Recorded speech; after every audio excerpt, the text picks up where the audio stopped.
Hello दोस्तों, रोज़ की तरह आनंद लिखनी ब्लॉग में सबका अभिनंदन है, स्वागत है। सबके मंगल बॉक्स की कामना के साथ आनंद लिखनी ब्लॉग के माध्यम से दोस्तों आज के पंचांग की शुरुआत, सूक्ष्म पंचांग की शुरुआत करते हैं। आज 12 जुलाई 2024 आषाढ़ माह के शुक्ल पक्ष की उदया तिथि षष्ठी। आज 12 जुलाई दोपहर 12:33 तक षष्ठी तिथि रहेगी। उसके पश्चात सप्तमी तिथि का शुभारंभ हो जाएगा। आज दोस्तों परिधि योग है, जिसका संयोग शनिवार सुबह 5:15 तक रहेगा। आज उत्तरा फाल्गुनी नक्षत्र शुक्रवार की शाम 4:09 तक। आज के शुभ मुहूर्त की बात करें तो अभिजीत मुहूर्त दोस्तों 12:05 से 12:59 तक। अमृतकाल की बात करें तो दोस्तों आज 8:23 से 10:11 तक। ब्रह्म मुहूर्त की बात करें तो 4:17 और 5:05 तक। आज चंद्रमा कन्या राशि में प्रवेश करेंगे। आज का राहुकाल 10:43 से 12:27 तक शाम को, यानी मध्य रात्रि तक।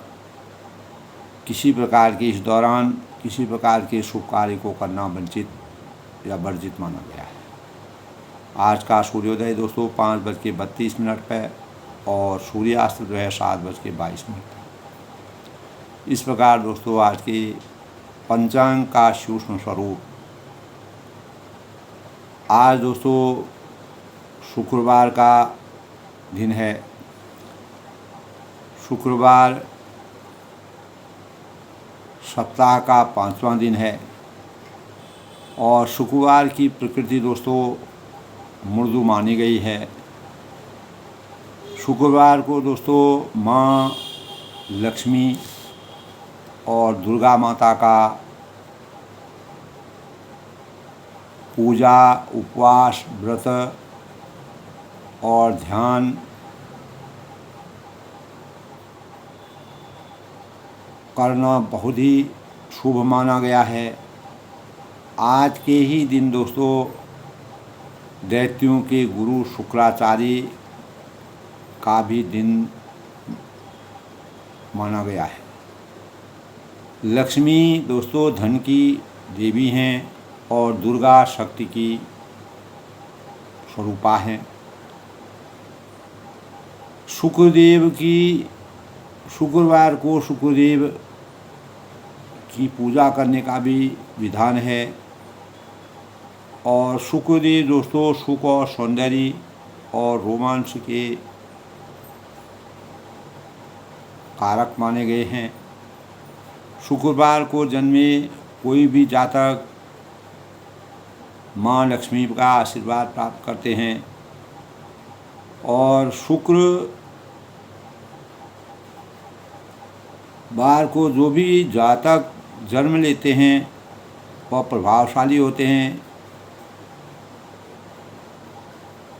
और शुक्रवार के स्वामी शुक्र ग्रह है, इसीलिए शुक्रवार के जातक मानसिक रूप से बुद्धिमान होते हैं और बहुत जल्दी किसी चीज़ को सीखने की कामना उनको होती है। प्रतिभा के धनी होते हैं और भाग्य के प्रदाता होते हैं, भाग्यशाली माने गए हैं। दोस्तों शुक्रवार का दिन घर में खुशियों की सौगात और स्वच्छता के प्रतीक के रूप में माना जाता है। माँ लक्ष्मी स्वच्छता की प्रतीक हैं। स्वच्छता से घर में प्रवेश करती हैं और दुर्गा का आशीर्वाद प्राप्त होते ही हमारे जीवन में अनेक प्रकार की शक्ति का संचार होता है। इसलिए दोस्तों इस दिन माँ लक्ष्मी और दुर्गा माता दोनों के व्रत उपवास करने से अनेक प्रकार की शक्ति और धन की कमी हमारे जीवन में नहीं होती है।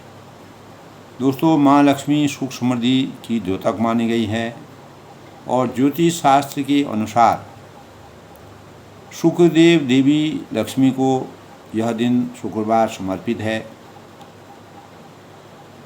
शुक्रवार को दोस्तों संगीत है और किसी भी संगीत के कार्य और गैजेट्स सजावट आदि के सामान की खरीदारी करना शुभ माना गया है। हिंदू धर्म में मान्यतानुसार आर्थिक तंगी को दूर करने के और घर में धन वृद्धि और सुख समृद्धि के लिए माँ लक्ष्मी का आशीर्वाद प्राप्त रहता है। तो शुक्रवार को दोस्तों व्रत ध्यान उपवास करने से माँ लक्ष्मी का पूजन करना चाहिए और इस दिन खट्टी चीज़ों का सेवन नहीं करना चाहिए। घर की सफाई नियमबद्ध तरीके से घर में सफाई करनी चाहिए और लक्ष्मी माँ सफाई से बहुत ही प्रसन्न होती हैं। इसीलिए दीपावली में माँ लक्ष्मी की पूजा होती है। पूरे घर में कहीं भी गंदगी नहीं रहती है, तो सफाई की प्रतीक और धन की प्रतीक के रूप में मानी जाती है। तो इस दिन दोस्तों किसी प्रकार के पैसों का लेन देन उधार देना और लेना वर्जित है। चीनी और चांदी का दान करना इस दिन वर्जित माना गया है, वह शुभ माना जाता है। किसी प्रकार के मनमुटाव या किसी से तर्क वितर्क इस दिन नहीं करना चाहिए, बच कर रहना चाहिए और साफ वस्त्रों का प्रयोग कर श्रृंगार का सामान दान करने की शुभता का द्योतक यह दिन माँ लक्ष्मी को प्रसन्न करने का और सुख की प्राप्ति का और अनेक प्रकार के अच्छे भावों को जीवन में दुर्गा माता से शक्ति प्राप्ति का दिन माना गया है। इस प्रकार दोस्तों शुक्रवार का दिन मानव जीवन के लिए सुखकारी होता है और अनेक प्रकार के अन्य धर्मों के लोग भी शुक्रवार के दिन अपने धार्मिक मर्यादा के अनुसार भगवान का पूजन करते हैं। शुभता का प्रतीक माना गया है। दोस्तों आज लंका कांड का प्रसंग जारी है। दोस्तों मर्यादा पुरुषोत्तम भगवान रामचंद्र जी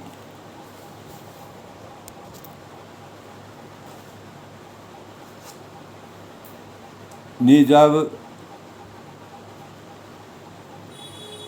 इंद्रदेव ने अपनी स्तुति की तो मर्यादा पुरुषोत्तम भगवान रामचंद्र ने सबसे पहले ब्रह्मा जी ने मर्यादा पुरुषोत्तम भगवान जब सीता जी की अग्नि परीक्षा के बाद भगवान ने अपने विराट स्वरूप का साक्षात रूप स्वरूप को देखने के लिए देवताओं ने स्वर्ग से पुष्प वर्षा की और परमात्मा का ध्यान साकार रूप में देखने के लिए सभी देवताओं लोग आए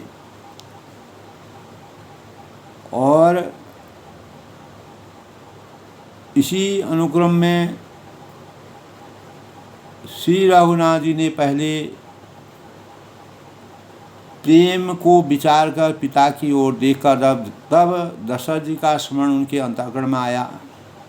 तब इस स्मरण को आकर के देख करके दशरथ जी ने पिताजी को देख करके तो पिताजी ने उनसे जिस प्रकार के भाव कहे थे तो उन्हीं भावों का संचार उनके तो श्री राम जी ने कहा।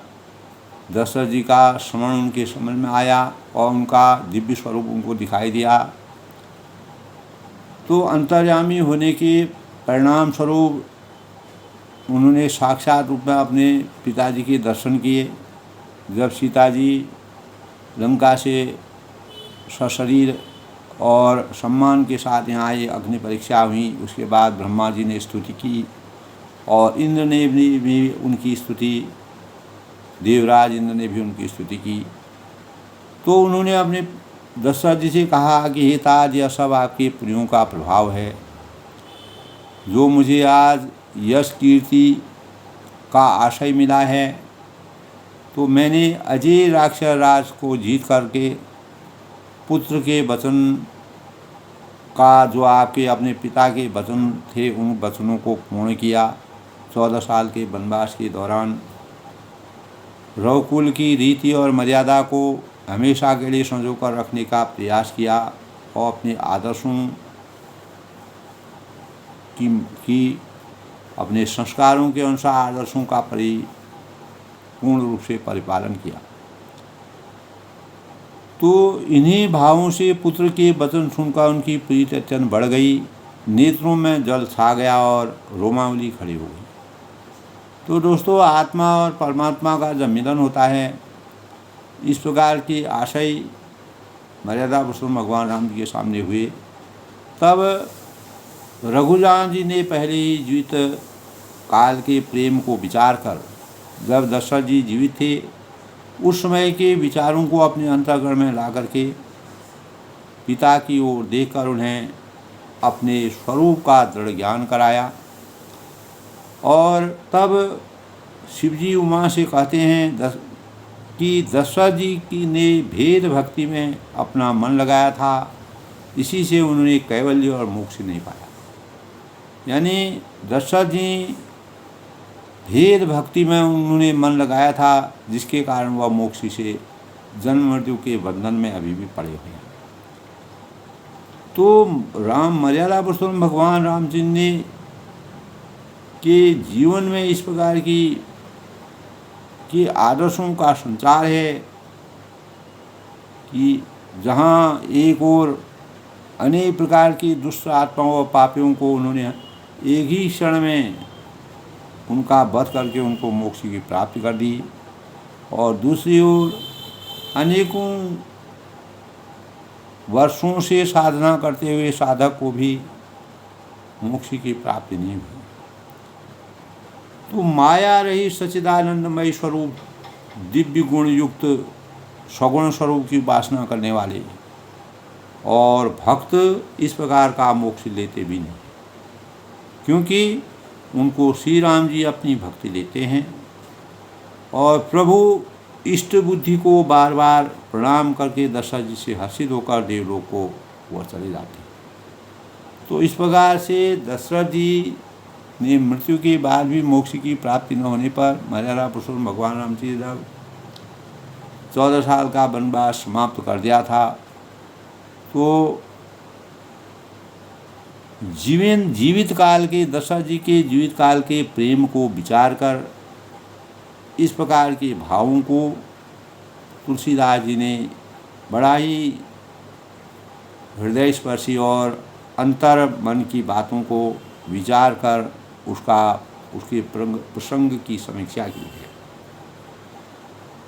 तो अनुज जानकी सहित प्रभु कुशल कौशलाधीश, शोभा देख हर्ष मनो अस्तुति कर शोभा। तब छोटे भाई लक्ष्मण जी और जानकी सहित परम कुशल और प्रभु कौशलाधीश की शोभा देखकर देवराज इंद्र मन में हर्षित होकर स्तुति करने लगे। तो देवराज इंद्र ने को भी विश्वास हो गया। अपने अज्ञान और अभिमान से अभिशप्त देवराज इंद्र को भी पायश्च करने लगे, पश्चाताप करने लगे।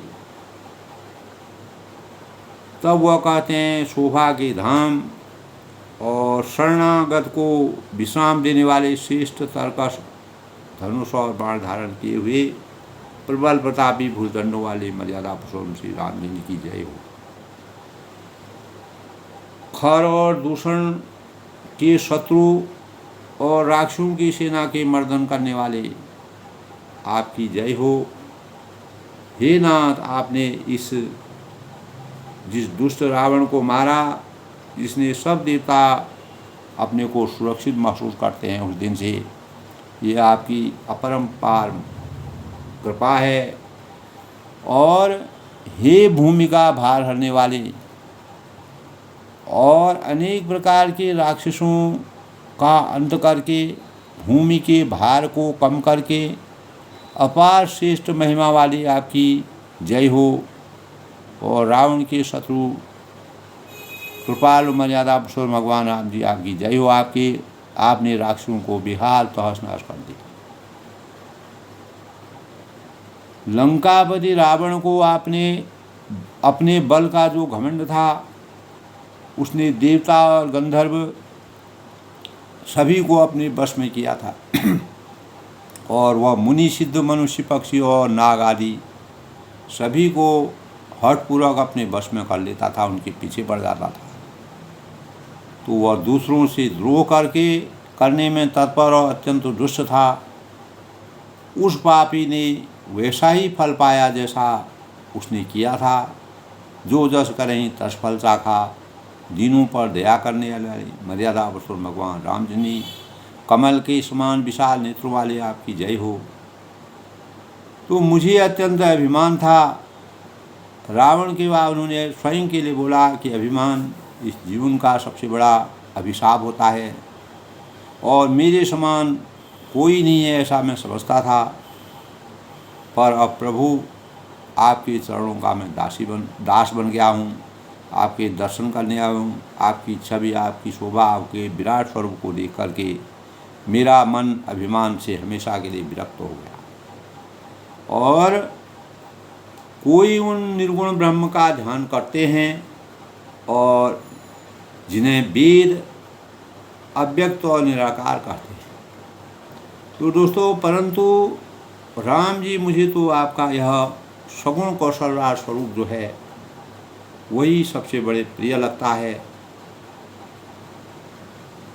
जानकी जी और छोटे भाई लक्ष्मण जी सहित मेरे हृदय में अपना घर बनाइए और मुझे अपने हृदय में स्थान दीजिए। और हे रमा निवास, मुझे अपना दास समझिए और अपनी भक्ति मुझे दीजिए। मैं आपकी भक्ति का दास हूँ और अब मुझे पूर्ण ज्ञान प्राप्त हो गया।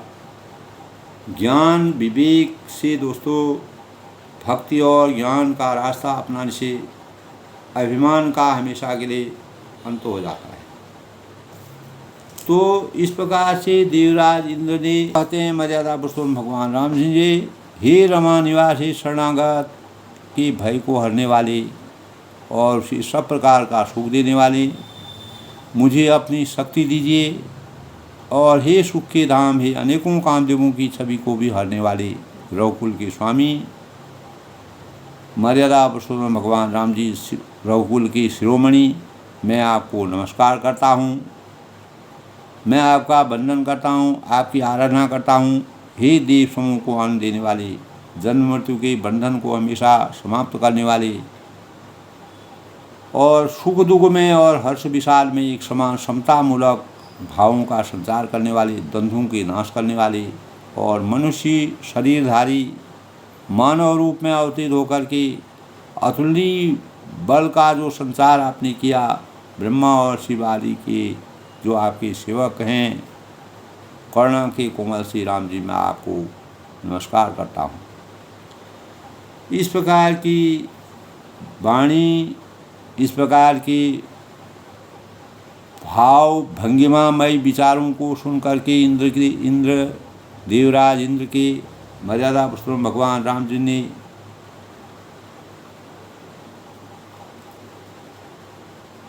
हे कृपाल, और मेरी ओर कृपा कीजिए और कृपा दृष्टि देखकर आज्ञा दीजिए कि मैं आपकी कैसे सेवा करूं। और इंद्र के ये प्रिय वचन सुनकर दीन दयालु रामचंद्र ने कहा, तब उन्होंने कहा कि देवराज इंद्र, सुनो, हमारे बानर भालू जिन्हें निशाचरों ने मार डाला है पृथ्वी पर पड़े हैं और उन्होंने मेरे हित के लिए अपने प्राणों को गंवाया है। उनको सुदान कीजिए, जान उन पर डालिए। और देवराज इंद्र के प्रताप को भी उन्होंने मानव संरचना के लिए प्रभावित किया। तो इस प्रकार के बातों को सुन करके देवराज इंद्र को जो अधिकार उन्होंने दिए, तो काकभूषणी जी गरुड़ ऋषि जी कहते हैं कि हे प्रभु के इस प्रकार के वचन, गहन वचन, गूढ़ वचन को सुन करके ज्ञानी मुनि इन्हें जान सकते हैं। प्रभु श्री राम जी त्रिलोकी को मार कर जिला सकते हैं। मर्यादा पुरुषोत्तम भगवान राम जी किसी को अगर मार सकते हैं तो उनको जिला भी सकते हैं, जिंदा भी कर सकते हैं। यह तो उन्हें केवल इंद्र के द्वारा ही इस प्रकार के भाव करने थे। तब इंद्र ने अपने प्रभाव और मर्यादा पुरुषोत्तम भगवान राम जी इस प्रकार की शक्ति का संचार करके इंद्र ने अमृत बरसाकर वानर भालुओं को जिंदा कर दिया और अनेक प्रकार से हर्ष की अनुभूति हुई। अमृत की वर्षा दोनों ही दलों में हुई, लेकिन रीछ वानर जीवित हुए, राक्षस नहीं हुए। क्योंकि राक्षसों के मन तो मरते समय रामाकार हो गए थे। राम की भक्ति में उन्होंने अपने आप को समर्पित कर दिया था, जिसके परिणाम स्वरूप मर्यादा पुरुषोत्तम भगवान राम जी ने, यानी राक्षसों ने यह अपने मन में चिंतन किया कि अगर मर्यादा पुरुषोत्तम भगवान राम जी के हाथ से हमारी मृत्यु होगी तो हमें मोक्ष की प्राप्ति होगी। इसीलिए अमृत वर्षा होने पर भी मोक्ष की प्राप्ति जब हो जाती है तो वह जिंदा नहीं हो सकता है, वह मोक्षी इस जन्म मरण के बंधन से हमेशा के लिए मुक्त हो जाता है। ये हमारे शास्त्रों की मर्यादा और नीति के विचार हैं। लेकिन जो वानर थे, वानरों का जीवन राम यानी रमाकार नहीं हुआ था और वह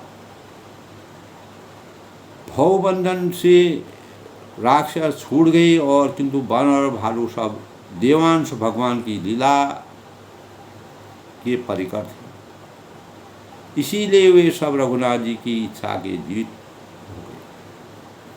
मर्यादा पुरुषोत्तम भगवान राम जी चाहते थे कि इनको मोक्ष की प्राप्ति तब होगी, अभी इनको जीवित रखना है।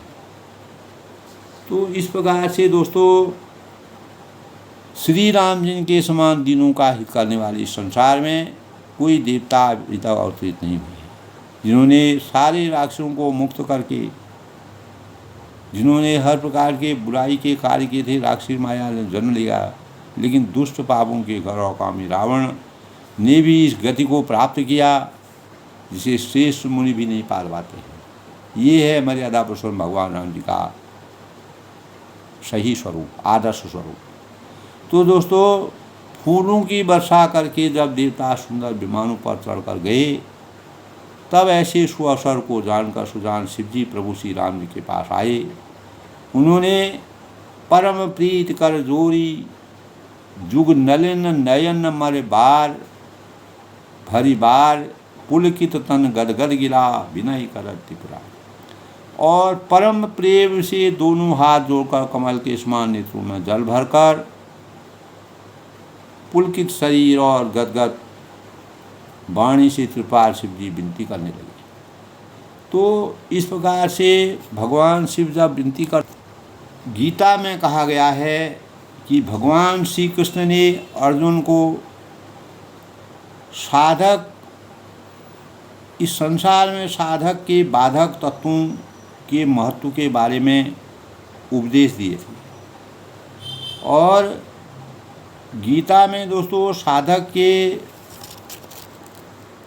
लिए प्रेम है, निष्काम है, कर्म है और आत्मसमर्पण की महत्ता पर बल दिया गया है, जो वास्तविक साधक है।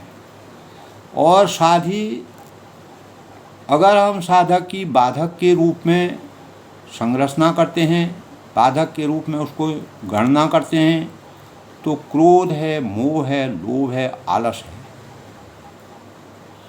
क्रोध, मोह, लोभ और आलस की प्रतिष्ठा के प्रति सावधानी की प्रेरणा उन्होंने दी। इसी मोह की आसक्ति को त्याग के भावों से मर्यादा पुरुषोत्तम भगवान रामचंद्र ने मोह माया के परिणाम स्वरूप साधक के मार्ग का पांचवा अवरोधक मनोविकार, यह मोह बताया। लोभ मोह क्रोध शोक। तो दरअसल मोह जड़ता का प्रतीक है और वह मनुष्य में विवेक की जागृति नहीं होने देता। कोई भी साधक दोस्तों जब तक किसी विकार से ग्रसित रहता है वह साधना में नहीं उतर सकता है, क्योंकि साधना निर्विकार की परिणति है। जब विचार गिर जाते हैं तो मोह और ममता की दीवार ढह जाती है, तभी साधक को साधना की अनुभूति होती है। दोस्तों, परमात्मा ने मनुष्य को निर्विवाद सरल और सभ्य जीवन जीने के लिए इस संसार में अवतरित किया है, लेकिन उसने स्वयं के लिए चारों ओर मोह व भौतिकता के जाल में स्वयं को फांस लिया है। जीव 84 लाख योनियों में भटकता रहता है। ये हमारे शास्त्रों का ज्ञान है। ईश्वर ने मनुष्य के लिए जाल नहीं बनाया है। और दोस्तों, ज़रूरी है कि मनुष्य जाति में योनि में रहने हुए उसने कर्म करने की स्वतंत्रता तो दी है, स्वतंत्रता नहीं दी है। तो वस्तुतः दोस्तों, अगर हम सूक्ष्म रूप से विचार करें तो मोह का जाल व्यक्ति को अपनी मानसिक रुग्णता का परिणाम है। जिस प्रकार रस्सी को सांप समझकर हम भागने लगते हैं और बाद में वस्तु स्थिति समझकर अपनी गलतियों पर हंसने लगते हैं, तो वैसे ही स्थिति मनुष्य की होती है दोस्तों। जो किसी चीज़ से मोह कर लेता है और बाद में पछताने के अलावा कुछ भी हाथ नहीं लगता है। मोह के कारण जिस वस्तु से उसे लगाव हो जाता है, जुड़ाव हो जाता है, बाद में वही उसको चुभने लगती है। प्रत्येक मानव इस चीज़ को अपने जीवन में विचारे, सोचे और कल्पना करे कि वस्तुओं का संग्रह और उसकी लगाव मोह की अभिव्यक्ति है। वस्तुओं का संग्रह कर हम तृप्त होना चाहते हैं, अपनी इच्छा को अच्छी इच्छा तृप्ति चाहते हैं, और जब संग्रहकर्ता को संतोष नहीं होता है, हम कितना धन संचय करते हैं तब भी हमको संतोष नहीं होता है, तो इसकी लिप्सा बढ़ती जाती है। इसकी अभिलाषा, इसकी इच्छाएं, इसकी कामनाएं हमारे अंतःकरण में घर करने लगती है, भले ही वह हमारे किसी काम का नहीं। तो यदि साधक को मोह से छुटकारा मिल जाए तो मुक्ति संभव है। तो दोस्तों, भगवान श्री कृष्ण ने अर्जुन से पहले मोह छोड़ने की बात करते हैं वह, और मोह अभाव से होता है। जब हमारे में कमी होती है, हमारे पास किसी चीज़ की कमी होती है, हम उसकी कमी को पूर्ण करने के लिए मोह की भावना को अपने अंतःकरण में लाते हैं। तो अभाव का अर्थ है दोस्तों, व्यक्ति भीतर से खाली है और कहीं न कहीं उसमें वह रिक्तता है, यानी उसमें वह कमी है। उसका जो बीच में, जैसे पानी का बर्तन पूरा भरा नहीं है तो आधा भरा है, तो वह रिक्तता है। तो भीतर के खोखलेपन को भरने के लिए बाहर की वस्तुओं के संग्रह के मोह में पागल हो जाता है।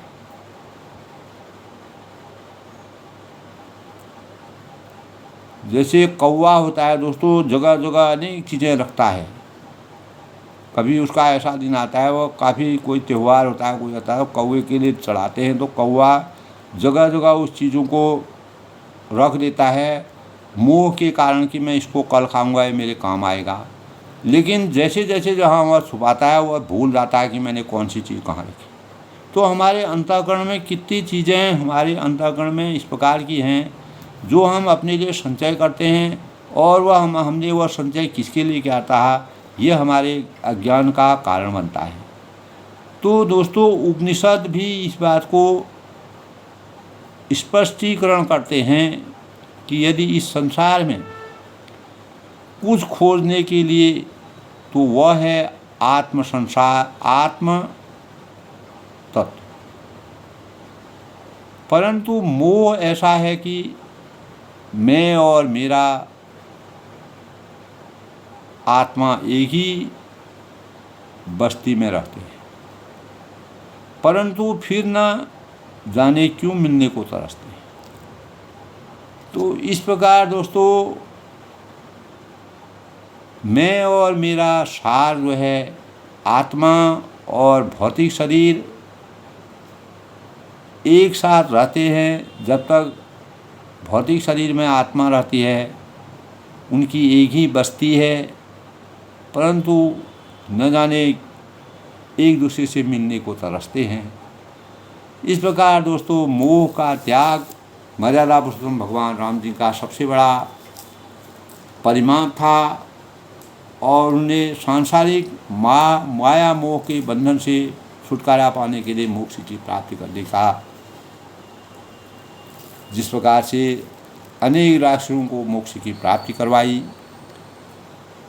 तो आज के प्रसंग में दोस्तों, भगवान शिव अब जब इंद्रदेव ने इस प्रकार से अमृत की वर्षा की, राक्षसों को तो हमेशा के लिए उनकी मुक्ति हो गई और वानर लोग जीवित हैं, तब शिव जी परम प्रेम से दोनों हाथ जोड़कर कमल के समान नेत्रों से जल भरकर पुलकित शरीर और गदगद वाणी से त्रिपाल शिव जी विनती करने लगे। मर्यादा पुरुषोत्तम भगवान राम जी की, माम भीर अक्षय रघुकुल नायक, घृतबर चाप रुचिर कर सायक, मोह महा घन पटल प्रभंजन, संशय विपिन अनल सुर रंजन।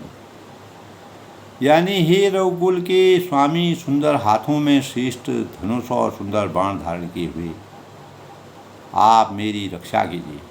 क्यों? आप मनमोह रूपी मेघ समूह के उड़ाने के लिए प्रचंड पवन हैं, और संशय विपिन अनल सुर रंजन, और संशय रूपी मन के भस्म करने के लिए, हमारे मन के अंदर के भावों को, दूषित भावों को का अंत करने के लिए अग्नि के समान हैं, और देवताओं को आनंद देने वाले हैं। संशय विपिन अनल सुर रंजन, देवताओं को आनंद की अनुभूति करने वाले हैं। अगुण सगुण गुण मंदिर सुंदर, भ्रमतम प्रबल प्रताप दिवाकर, काम क्रोध मद गज पंचानन, बसों निरंतर जनमन का।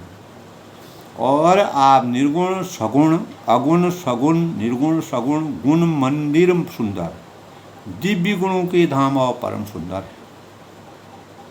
इस प्रकार के स्वरूप भ्रमतम प्रबल प्रताप दिवाकर, और भ्रमरूपी अंधकार के नाश के लिए प्रबल प्रतापी सूर्य हैं।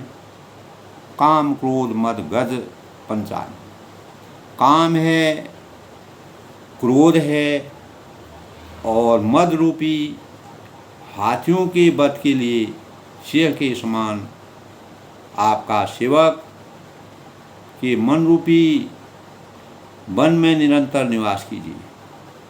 यानी मेरे अंतःकरण में आप हमेशा के लिए विराज के लिए, ये मेरी आपकी से विनती है। विषय मनोरथ पुंज कंज बन, प्रबल तुषार उदार पार मन, फौबारिद मंदर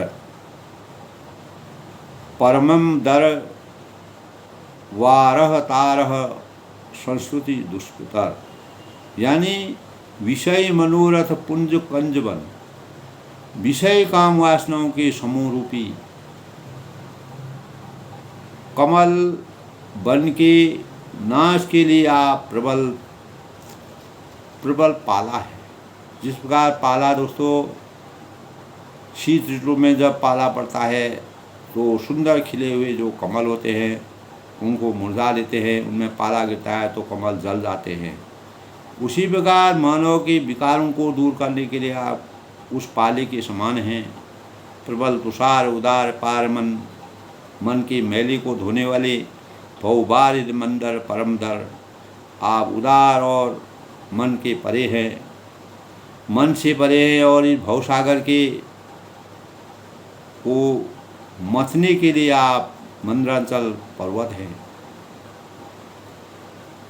आप हमारे परम भारत तारय शस्त्री दुष्कर आप हमारे परम भय को दूर करके कीजिए और हमें दुस्तर संसार सागर से पार कीजिए। इस भवसागर के बंधनों से हमें हमेशा के लिए मुक्त कीजिए। ऐसे भावों को भगवान शिव याचना करते हैं।